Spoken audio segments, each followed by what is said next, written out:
For the article that I read, it's actually nothing about science in a science magazine.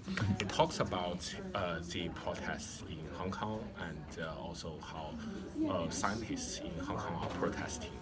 Um, so first, it starts with like where the issue is because China first issued a extradition law in Hong Kong, and the Hong Kongers are protesting against it because they fear that China will use it for political purpose, to extradite people that are presumed guilty but actually not guilty.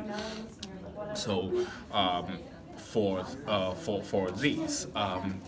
this issue, the scientists are also protesting against it because they feel the same, but also they fear that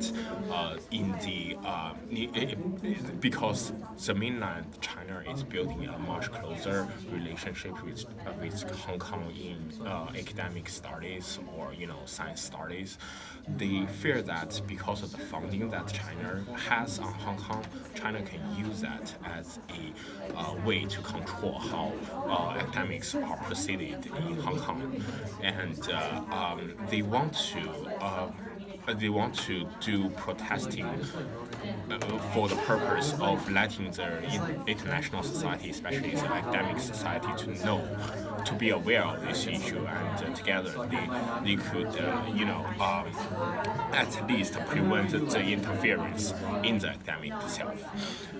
For me, I feel as a mainlander, I actually am against this kind of argument. I'm not actually against, but I know it's about time, right? Yeah, should yeah. Okay.